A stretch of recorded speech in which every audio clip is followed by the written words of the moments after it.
alaikum. We're going to go ahead and get started. You will see that this is an open QA session today with Dr. Jamillah, Karim, and Imam Khalid, Latif. Dr. Ingrid Mattson could actually not make it to the convention this year, and she sends her regrets. Something last minute came up.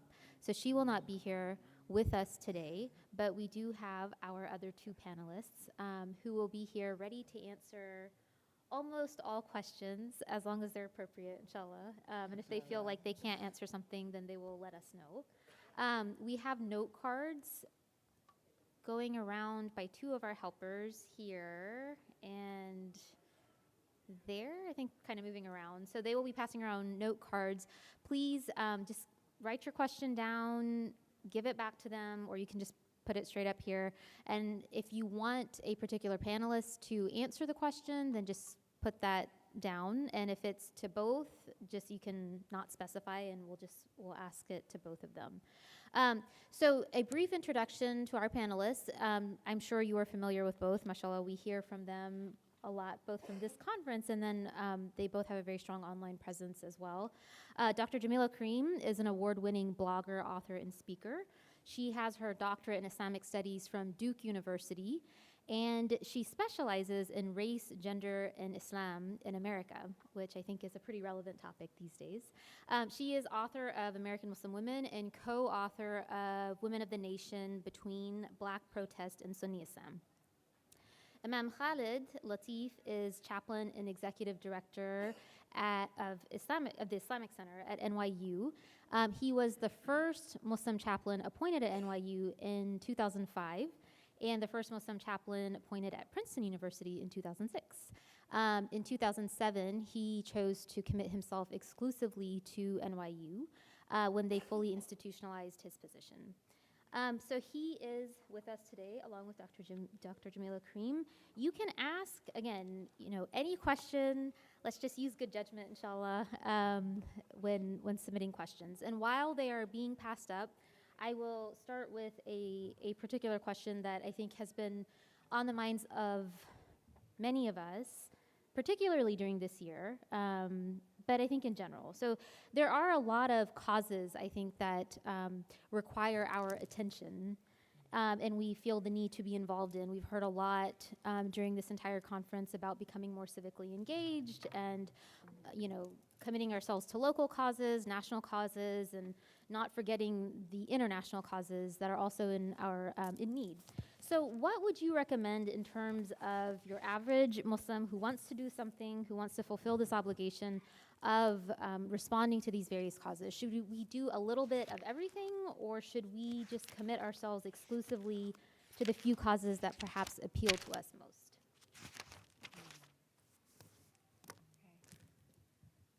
Assalamu alaikum. Bismillah ar-Rahman ar-Rahim. Alhamdulillah Rabbil Alameen. Allahumma salli ala Sayyidina Muhammad wa ala alihi wa sahbihi wa sallam. Thank you for being here, and I think that's a great question.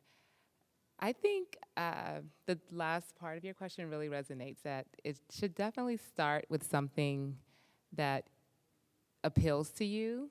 Allah subhanahu wa ta'ala has blessed all of us with unique talents and resources and skills, and they're diverse, and the reason for that is that we can contribute in diverse ways, but through our diversity, we have an impact that meets all of our needs, right? So definitely start from where you are in terms of, again, your talents, your interests, your passion, what inspires you, and then in terms of the local, international, national work, we are in a very unique position as an American ummah of native-born Americans and also immigrants. So we have connection points to places across the globe, right? And I think that, again, we should take advantage of that, right? That, yes, we are still inspired to do something about what's happening internationally. I don't think there's anything wrong with that. But at the same time, again, Allah subhanahu wa ta'ala has placed us here in this country, and we definitely have to make an impact, right? And again, many of us this is our community. This is where we were born anyway, right? So, so I think that local work, especially, since 9/11 and the increased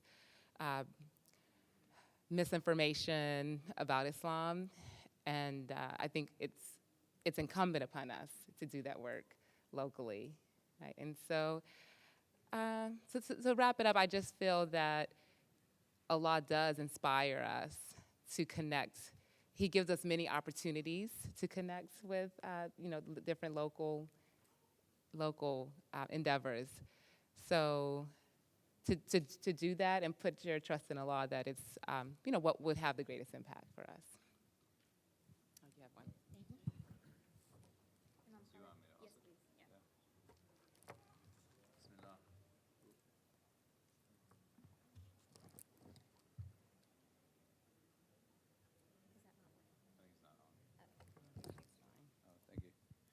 Assalamu alaikum wa rahmatullah.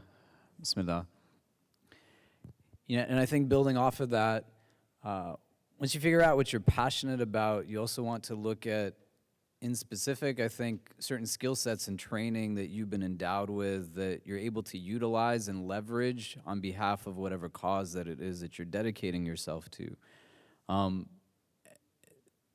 lot of the times we get very myopic in terms of what it means to be a Muslim who's working in some capacity on behalf of community, in support of certain causes. Leadership at times gets heavily equated to religious scholarship, when in reality, we need to have interdisciplinary movements that allow for us to engage on issues from a multifaceted approach.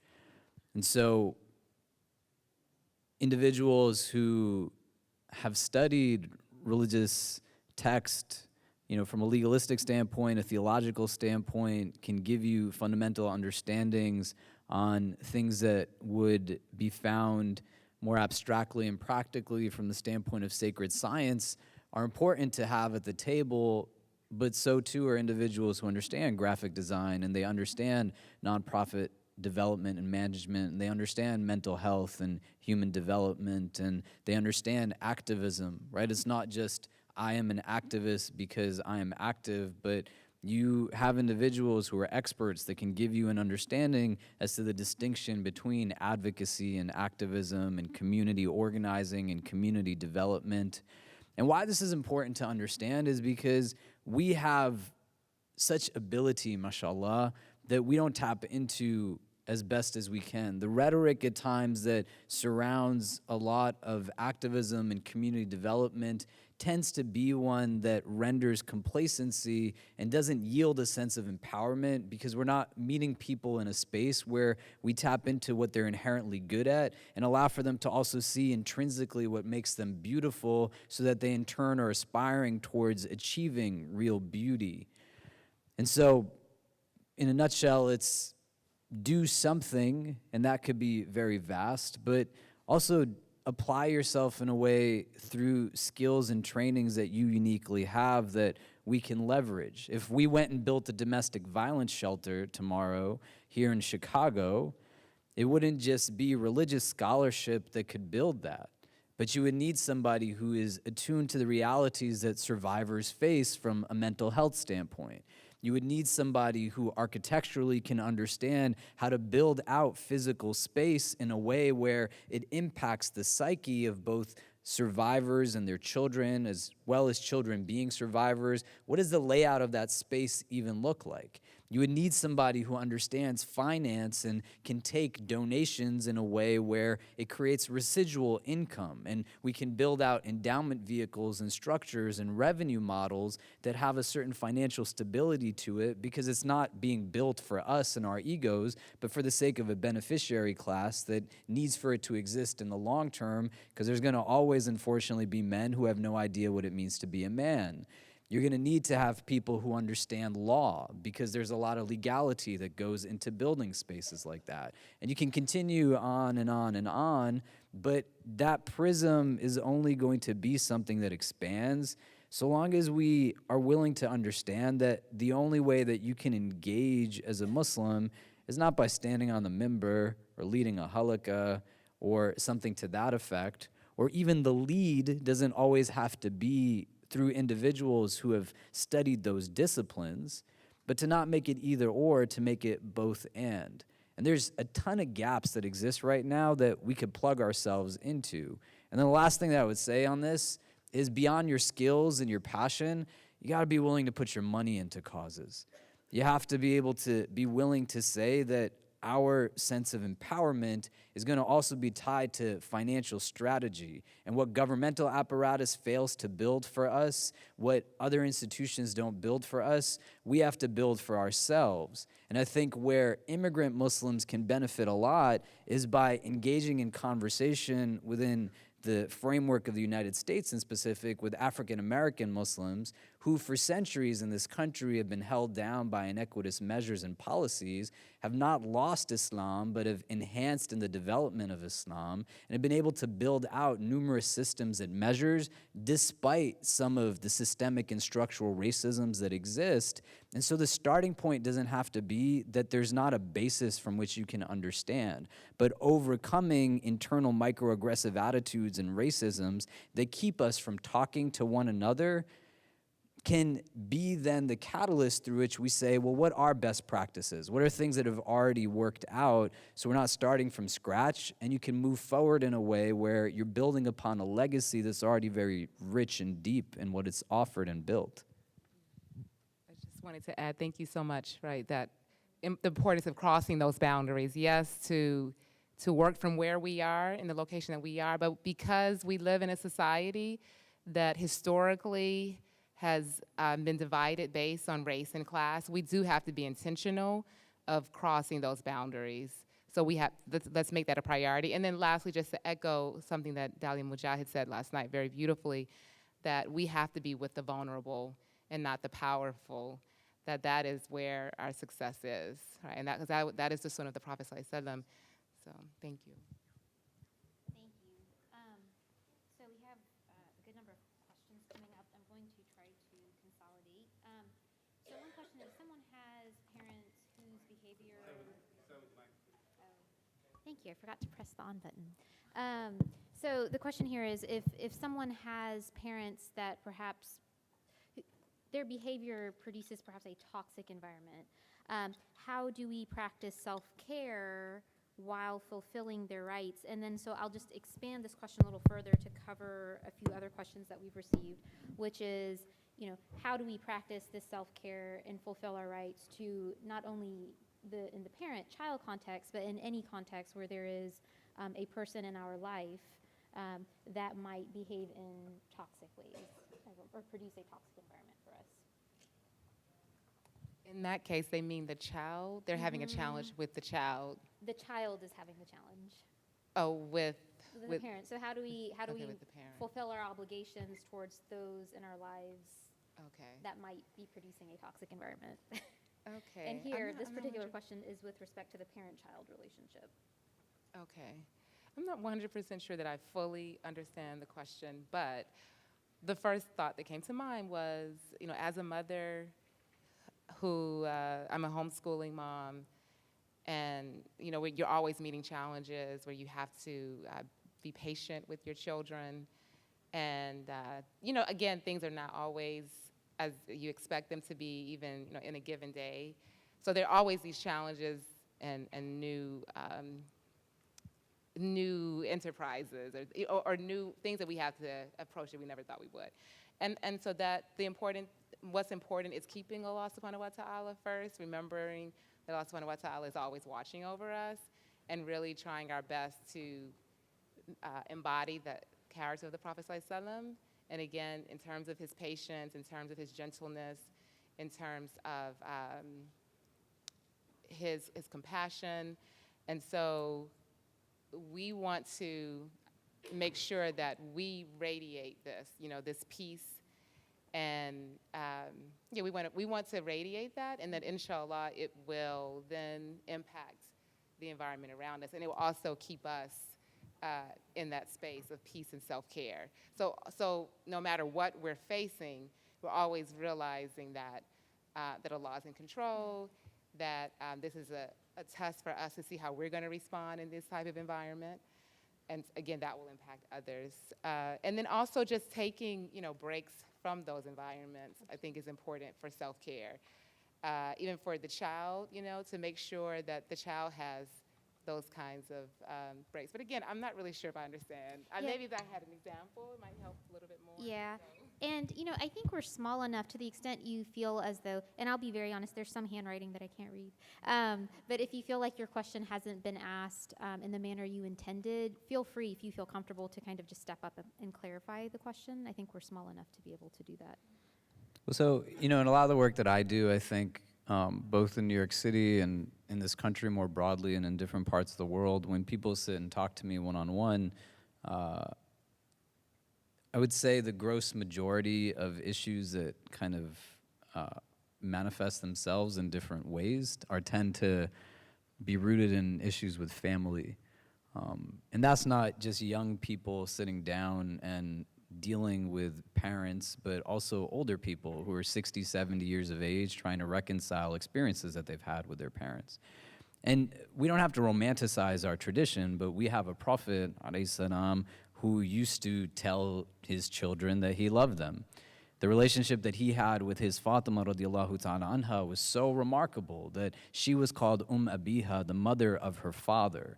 And they said of the companions, she resembled her father more than anybody else, that she would go with him to all kinds of gatherings. They had a very close, beautiful relationship with his grandchildren, Hassan and Hussein. May Allah be pleased with both of them. He would play games, would descend from the mimbar and lift them up, would sit down in prostration for a longer period of time when they would come upon his back while he was in prayer.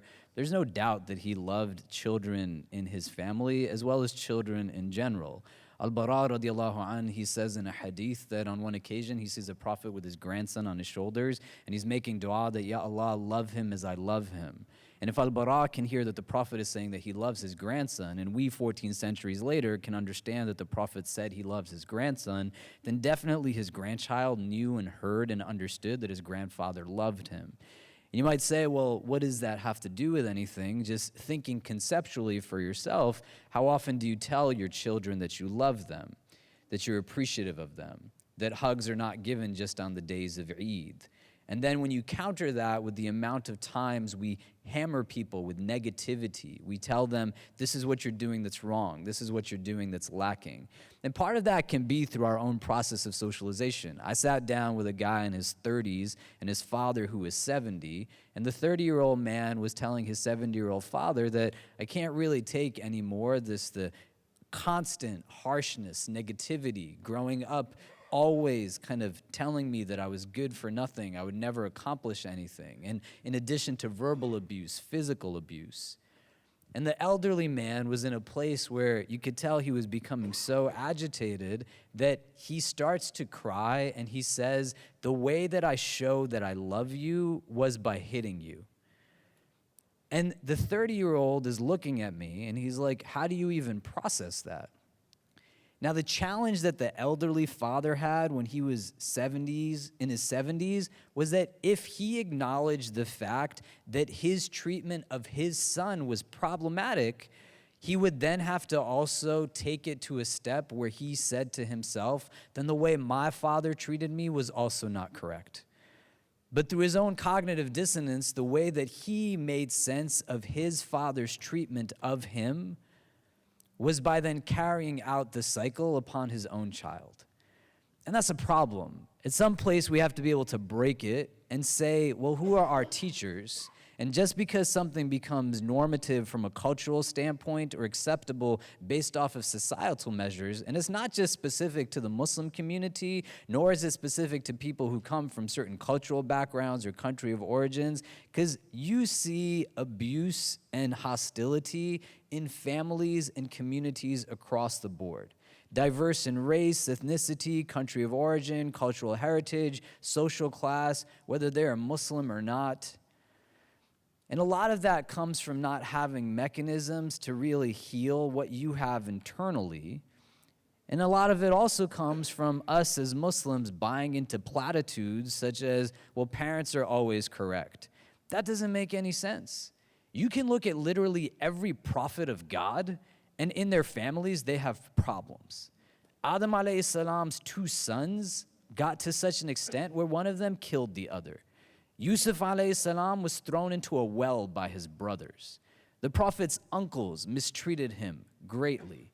Ibrahim alayhi salam was catapulted into a fire while his father watched. Trying to understand what this means. And it's not to take eisegetical analysis and turn Quran and Hadith into what it is that we just want it to be, but to think about it objectively. Family does not always treat each other well.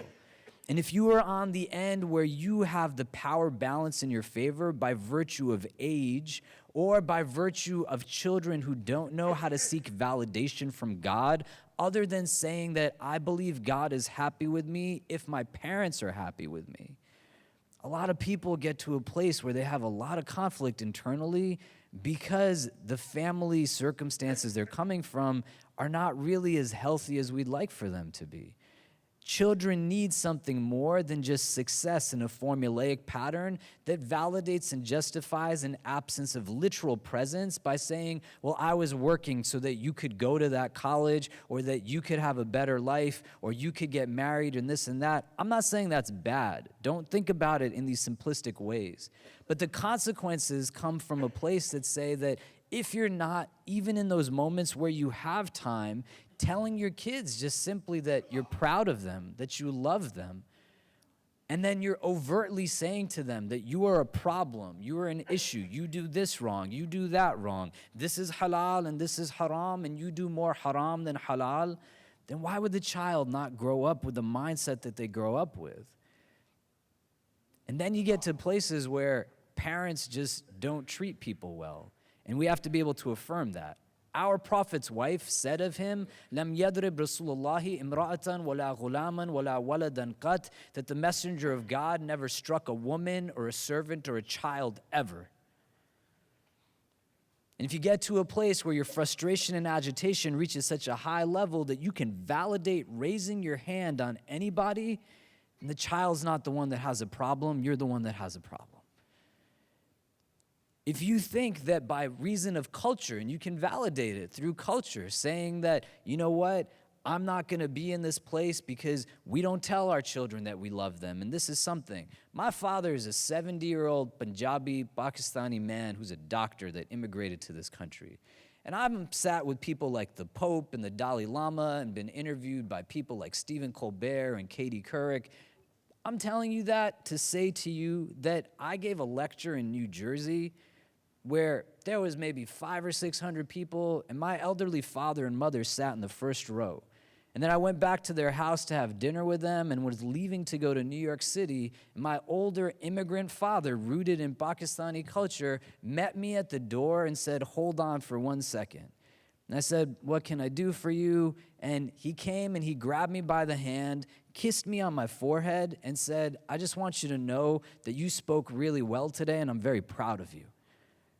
No award or accolade or anything from a head of state or celebrity that I'm not undermining, alhamdulillah, is going to ever give me the strength that that one kiss from my father will give to me for years to come.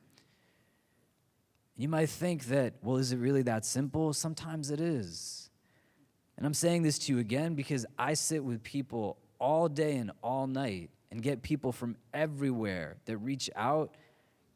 And a good number of them, their fundamental issues stem from a lack of solid relationships with family and a lot of negativity that they're just absorbing from parents. The awkwardness will just be little in the beginning, but just tell your kid that you love them. Don't bring them only to religious spaces to tell them what's wrong with them or why they're a problem. Ask them what it is that they're going through. It's hard right now to be a young Muslim person. I did a panel, and I know I'm talking a lot, but this is really important to me. I promise I won't talk so much for the rest of this. I did a panel with PBS in New York City where one of the co-panelists was part of the Department of Education in New York City, where there's enough Muslim kids in the public school system that they gave us the Eid holidays off.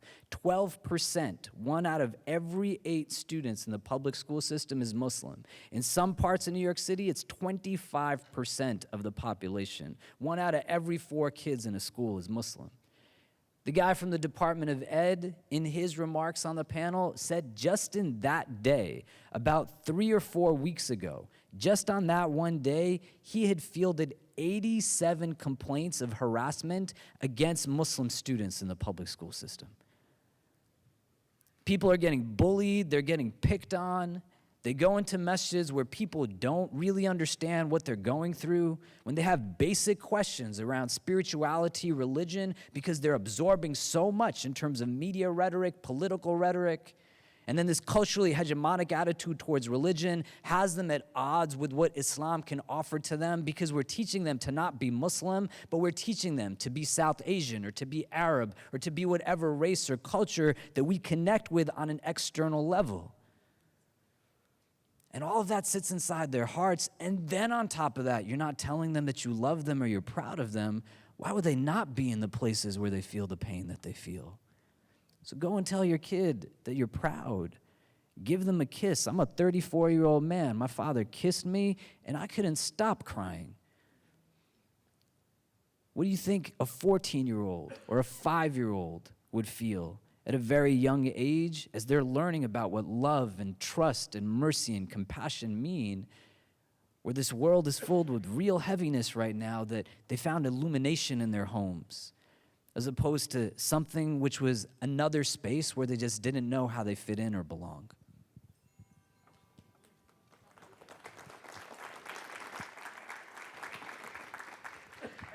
Jazakallah khair. This is actually kind of a related topic on compassion. We are having a number of questions come up on how do we handle, and several of the questions here are family members that come up that believe that they are homosexual. What is a prophetic and compassionate approach? Related to that also is, as a community, how do we handle this? We tend to consider this as an outsider issue. However, there are a growing number of LGBT Muslims who feel they will never find acceptance within our community, and either form their own communities or just leave completely on their own. So the question here is specifically within a family context as well as a community context. So perhaps this is one other question that might take more than a few minutes.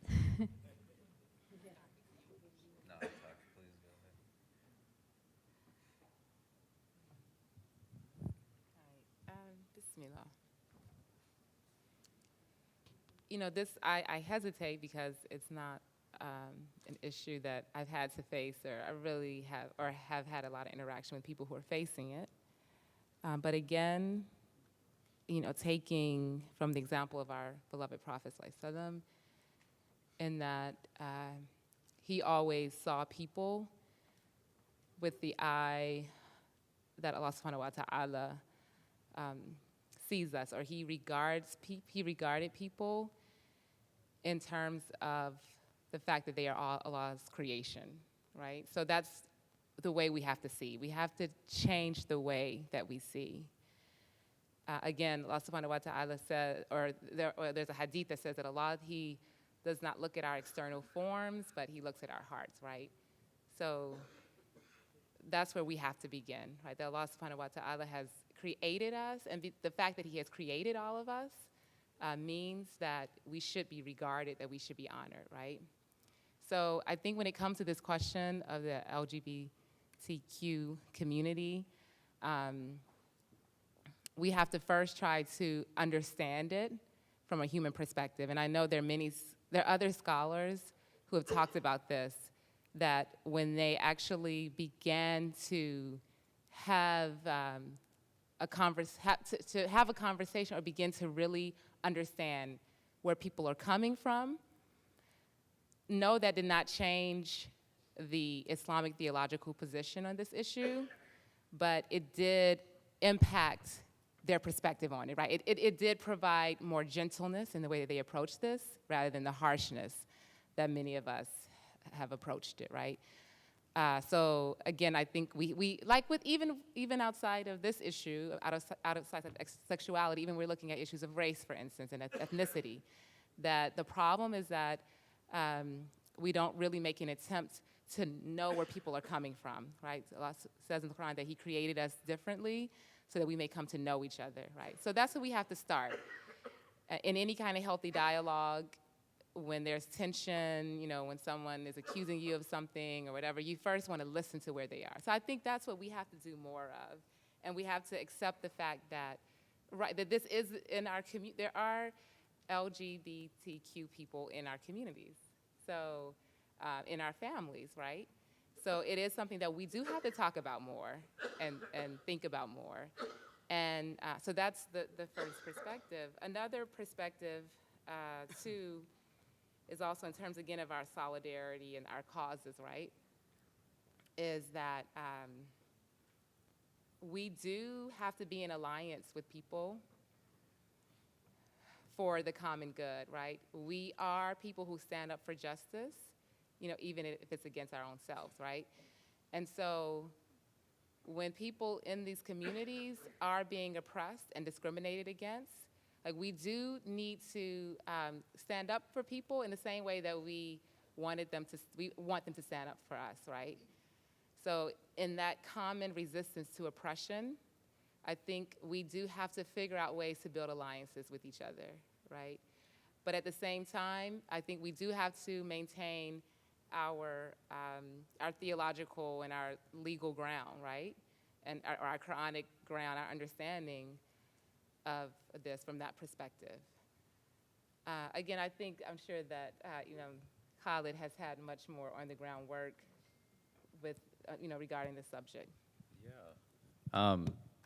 So I'm from Manhattan in the Village of New York City, where there's a lot of historical milestones of the LGBTQ community in this country, literally just blocks away from where our Islamic Center is. The Islamic Center that I work at in New York University is a little bit different than what your typical Muslim Student Association might be if you have one of those in a college. We have about 3,000 Muslim students at our university. Our center caters to another probably 5,000 or 6,000 people who just live in the New York City area. Being in a university in a place as diverse as New York City, we also have people that come from all walks of life. They're diverse in terms of their race and class and ethnicity, their culture. We get a lot of people who are not Muslim who come to our center. In my role at the university, I serve as the university's chaplain now. I share the title with the rabbi there. We have about 60 affiliated chaplains in our Center for Spiritual Life. I'm also the director of NYU's Islamic Center. So it's a little bit different of a model than exists at most universities, even where they have chaplains. We now have, alhamdulillah, about 12 staff people at our Islamic Center, and we continue to grow. And why I set that as a frame is because we get people that come from every place you could think of, inclusive of individuals who identify as LGBTQ. And now, as a chaplain, my role is to be a chaplain. And we had a session yesterday that focused, I think, on the room next door on minority outreach, but ended up being just an entire hour on dealing with issues relevant to the LGBTQ community. I couldn't sit here and give you a cookie-cutter answer as to how, as a community or as an individual, you would deal with this as a reality if it comes to surface in your communities. Because what I see in Manhattan is very different than what you might see if you're sitting in the middle of Kansas or you're sitting in, Ontario, Canada. What it necessitates is an interdisciplinary approach to being able to come up with a strategy within your community setting. If you ask a question that is legalistic, you will get an answer that is legalistic. If you want to be able to understand on a practical level now what you can do, right? A book of fiqh will tell you this is how you pray Fajr, this is when you pray Fajr. It's not going to tell you why somebody does not pray Fajr. There's a distinction there that has to be understood. And so on a community level, where you think out things strategically in engagement with populations such as the LGBTQ community, which Muslims are LGBTQ, and it's not anything that puts them outside of the fold of Islam, whether you believe it or not, it doesn't. You can be gay and you can be Muslim. When we're talking about now strategy on community engagement, you can't just put religious scholarship alone. They should be at the table to remind us we have a Quran and a Sunnah, but you also need to have people who understand politics, who understand community development, who understand media, who understand mental health and human development, who are able to give you this interdisciplinary approach to allow for the strategy to be beyond just a simplistic conversation of permissibility and impermissibility, but it now gets to a place that says, well, what do we do? And we yield to the fact that unfamiliarity might be there, and then we bring in people who can help us to think out beyond just what is most apparent and what's most immediate. So someone said to me yesterday in the hallway after the session, well, why would Muslims advocate for same-sex marriage? And to not think about it just in the frame of the direct, but what one of the panelists yesterday said was that you want to think about this with complexity. If you allow for governmental apparatus to set precedent as to how people in the private sphere of their lives are now going to start living their lives, you've now set a very dangerous precedent that a government that is already messing around with the way Muslims live in this world, as well as the way numerous minority populations, especially through a frame of intersectionality, might be Muslim or might not be, but still have to deal with inequitous measures. Do you really want government to start saying how you can live your family life and your relationships? And she said, I wasn't thinking about it like that. And that's fine, but you want to then yield to the fact that you're only thinking through your prism. You're only thinking through your frame of reference and experience. Beyond that, if we're thinking about it on a pastoral level or a community level, do you really want to be the person who takes God away from somebody?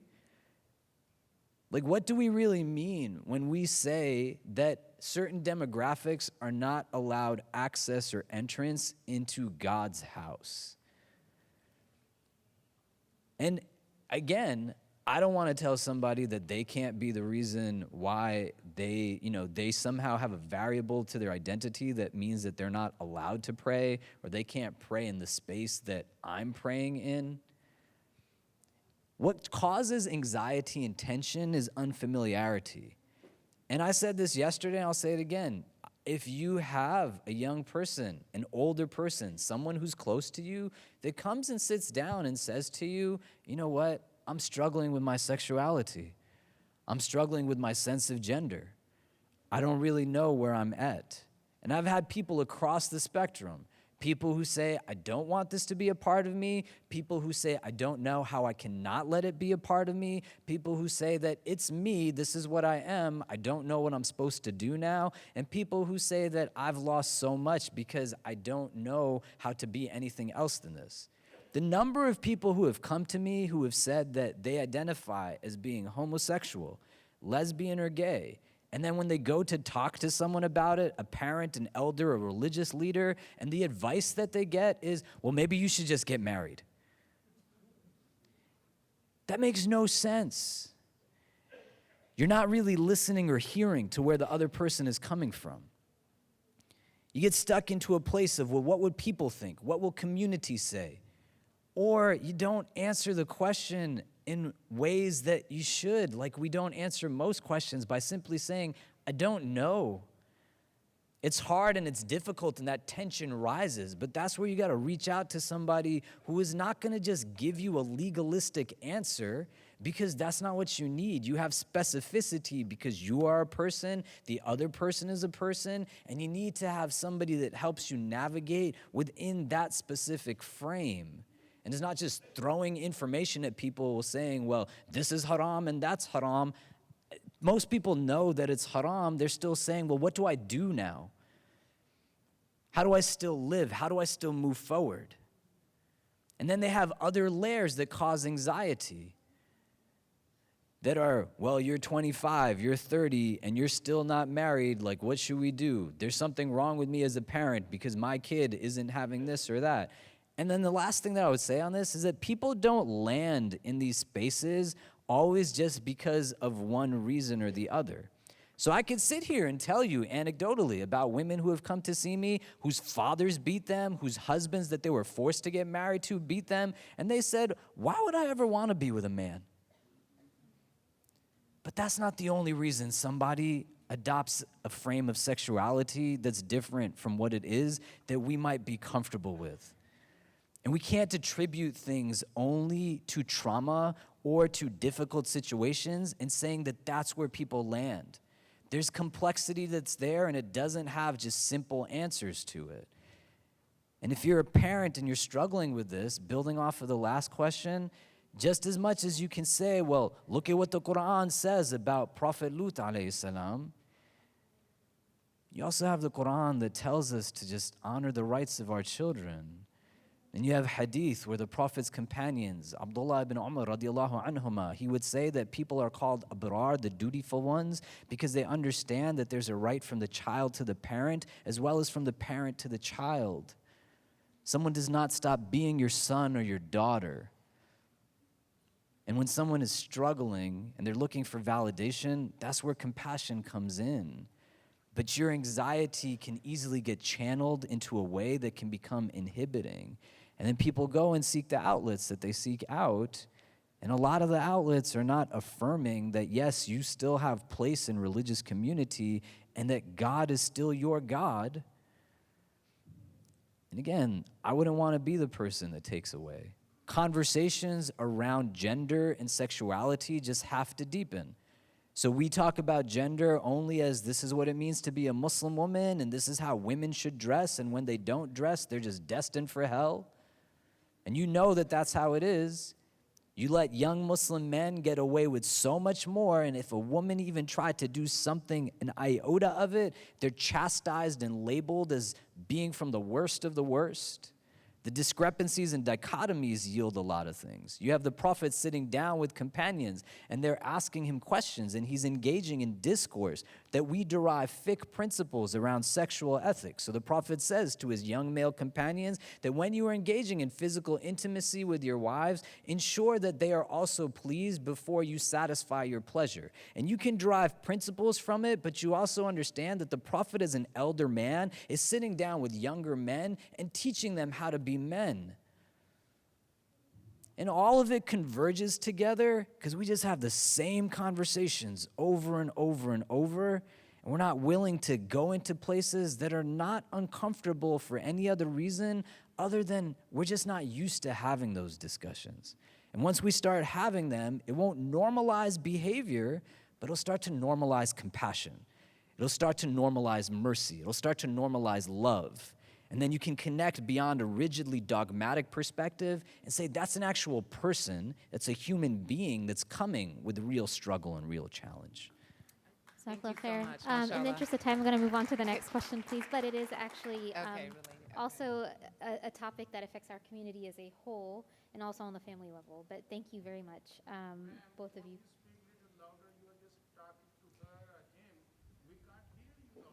Can you hear me now? Is this good? Okay. I mean, they're far more interesting to hear than me, though. I'm just kidding. So there are Muslims who have mental problems and illness. Some of them get violent before we can do anything about it. We might not even know that they have the issue before this violence happens. How do we as a community help them? And how do we as a community handle them? And I'll just expand this further because we have a few related questions.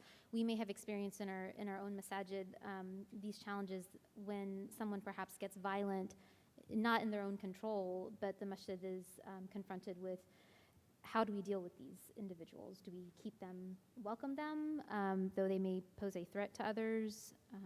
And how do we alert the community and have them handle it in a respectful manner? That question, I think, is pretty straightforward in that we need to seek professionals, right? I think we are moving away from that model where the masjid kind of, or the imam addresses, all the complexity and intricacy of problems that people face, right? That we need, as Imam Khalid has talked about, we need professionals who really train in these diverse areas, and so mental health is one of them. And so I think this is, again, just part of accepting or moving away from that culture that we don't see therapists and psychologists, right? Mm-hmm. So continuing to do the work to support professionals, to bring them into our communities, perhaps. I'm from Atlanta, And there are groups that are connected with the masjid. So one is a women's group, Sisters United in Human Service, and they do a health conference every year. And they've had the theme of mental illness and have brought in professionals. So maybe that's one way when we can bring that expertise in the mosque setting, and also the imam and other board members are there supporting that effort, then we can begin to change people's ways of thinking about seeking help. And again, in terms of the last part of that, in terms of welcoming people, of course, any situation that is a threat to people's safety, we're not going to allow that in our communities. And I know there are times when people with mental illnesses, when they have episodes of their illness is stronger than at other times. And so I think, as community members and as those who are enduring that situation, that they have to be responsible and know that maybe this isn't the right time to be in the community, right? So again, we just need the professionals who know how to negotiate all of that. Yeah, no, thank you. I think an initial part of that question, though, was, your average kind of person who just happened to come by the masjid to pray, and perhaps sees someone who might be having an episode, whose family may not have been able to exercise that judgment, may not have had the opportunity, or just didn't do it. What, practically speaking, what do we do in a situation like that? We can let Imam Khalid answer that. There we go. Okay. Like that.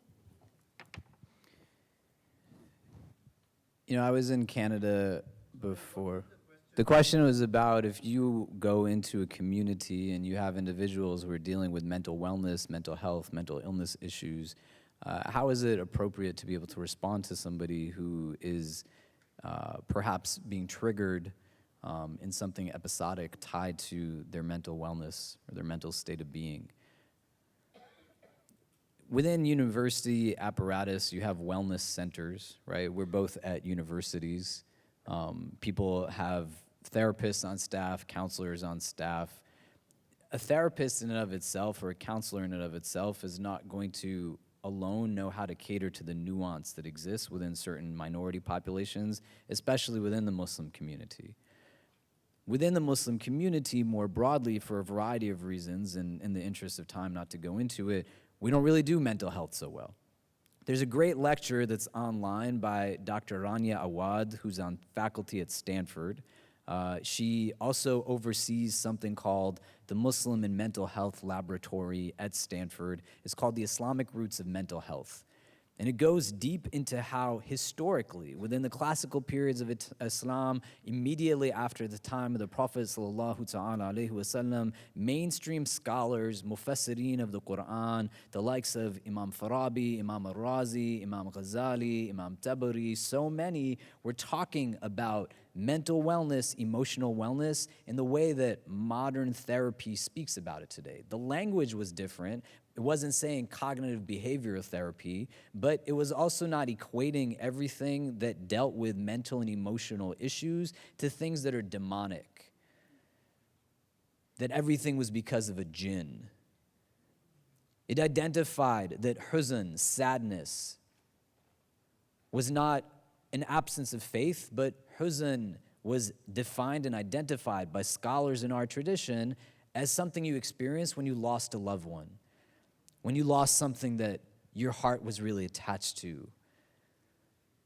And the transition comes in that we now deal with gaps pedagogically in many of our traditional learning programs, where we benefit a lot in terms of reading texts and books and rote memorization.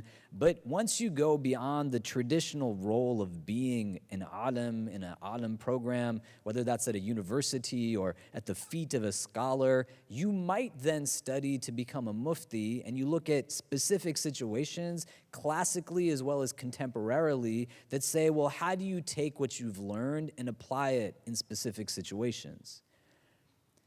But people who are studying to become jurists and theologians are not necessarily studying to become therapists and counselors. And now in many Muslim communities, people that I know and respect really well, who still have to feed their families, opt to take on responsibilities such as counseling, when they know that that's not what their skill is, because how else will they get the job that doesn't pay them that much to begin with as an imam and gives them no benefits or health insurance? And you might think it's funny, but then that's what the output is in terms of our communities. And then the discussions are what they are, the sermons are what they're about. People come in and they're dealing with real life issues, and we don't know how to kind of navigate some of that. I had a young woman who came to see me who was walking through the school that she went through in between classes. A young man grabbed her, took her into the stairwell, and raped her. She went to her parents and told them, who had the wherewithal to not push her down and say that don't talk about this, but they didn't know where else to go. They went to the local mosque. They spoke to the local imam. The local imam said to her that this is your fault because you don't wear a headscarf, and you also go to a school where men and women mix together. So not only has she now lived this experience and talked about it twice, but the second time she talked about it, it's not this man telling her what she hears, but she thinks, this is what Islam is telling me. And you might say, how could that guy say that thing? I would say to you, why was he in the position to say it in the first place? Why are you creating spaces that don't understand that we need to have personnel who are trained to meet these needs? So now when you walk into the masjid and there's somebody who's going through something and you don't know what to do, that doesn't mean that there still shouldn't be somebody there who knows what to do. And if you don't have the money or funding, you create referral-based systems. When you have a position or a job, you might not become the counselor or the therapist. My wife, before we got married, she worked on Wall Street at Deutsche Bank. And all the while that she worked on Wall Street, she volunteered as a rape crisis counselor. She got training from numerous hospitals because it wasn't a joke. It wasn't a game that I just sit down and it's like, oh, you went through this? Let me just pretend like I know what I'm doing. But there was parameters and mechanisms at place that says, this is what you do. If it goes to this extent, go and bring somebody else. This is what you don't ever say. This is what you are legally obligated to say. And she was able to work as a Wall Street financial executive and still do that. It wasn't either or, but she got training for it. You could get the training too. You just got to think about it in a more strategic way, and we're talking about people's hearts. She then transitioned from a career in finance to working as a social worker. She has a master's in social work that she started after we got married, works with a ton of people who have been trafficked, abused. Many of them are Muslim. But there's nuance that's there that isn't always going to be answered by, well, this is a test from God, or put your trust in God, or just have faith in God. People carry a lot of pain in our communities. Suicidal ideation, personality disorders, dealing with depression, dealing with bereavement, grief, relationship issues, miscarriages, unemployment, homelessness, poverty, addiction, substance abuse. These are things that happen. And so we have to have people who are trained and understand, because they existed during the time of the Prophet of God as well, sallallahu ta'ala alayhi wasallam. The people came, Ya Rasulullah, I committed zina, Ya Rasulullah, I drink alcohol, Ya Rasulullah, I kissed a woman I wasn't supposed to. But he was equipped to be able to meet them where they were, primarily because he spent time with people that were different from him. He didn't live in a bubble of his own existence. He learned from the experiences of those that were other than his by actually understanding and walking with them. And then he challenged what was normative in terms of grotesque behavior that yielded implications and trauma. People literally buried their daughters alive, man, in the dirt. Umar radiallahu an, the narration that we all know, where he laughed and he cried. He laughed about eating an idol that he made out of dates, and he cried because he buried his daughter alive. Understand that he was crying because he did that. It still stayed with him. And he was met with compassion, understanding, tenderness, love from the Prophet of God. But his speaking about it is not just so we learn, but he also has a space to speak about it. So young women who go through sexual assault in our communities are told to not talk. We rally behind predators who utilize their positions of power to get away with violating fundamental rights that we have over each other as men and women. Domestic violence is soaring.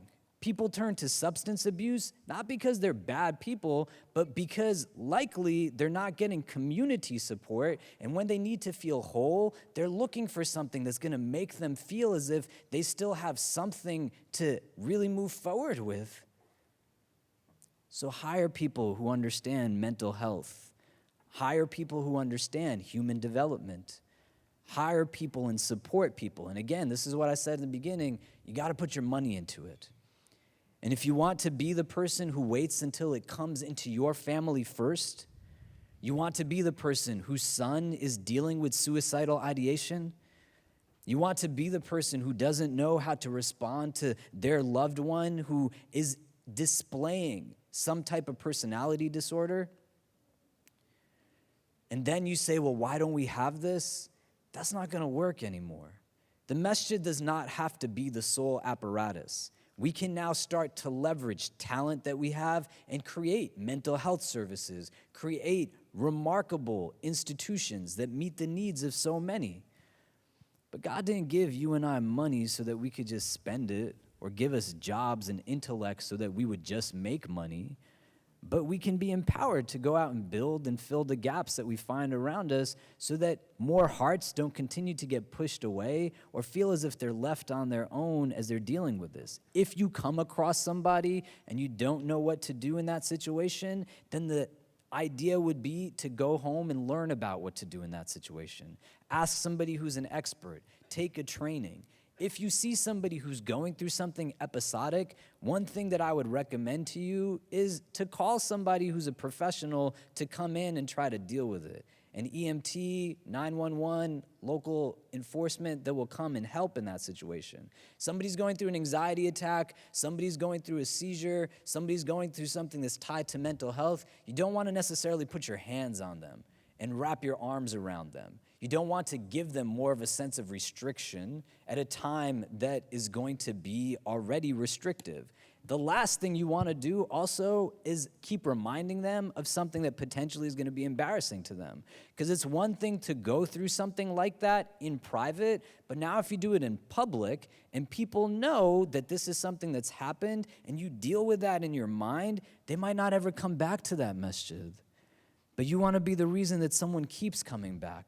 And let them understand that this is something that might be a part of them, but it's not who they are in their entirety, and it's not something they have to be embarrassed about. Some mental illness is not about being cured.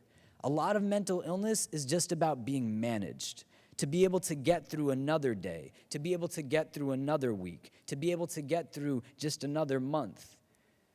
And to have to deal with not only going through the experience, but knowing that you're going through it and you can't do anything to stop it can be quite debilitating to a person's psyche. You just gotta show people love and show them support. And where there's not familiarity, yield to it. And where you can, learn about how you can be that resource.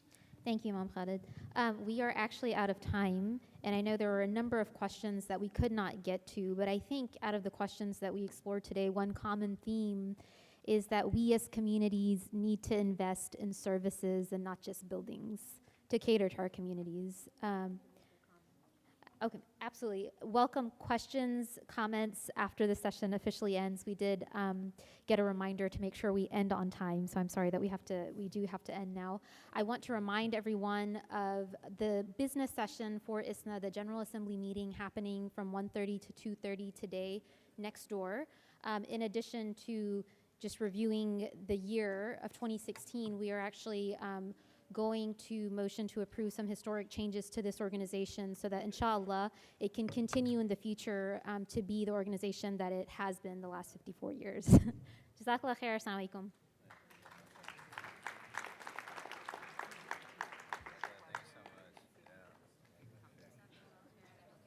Imam Khalid, can I take 5 minutes of your time? Yeah, sure. I can also give you my email. That might be easier.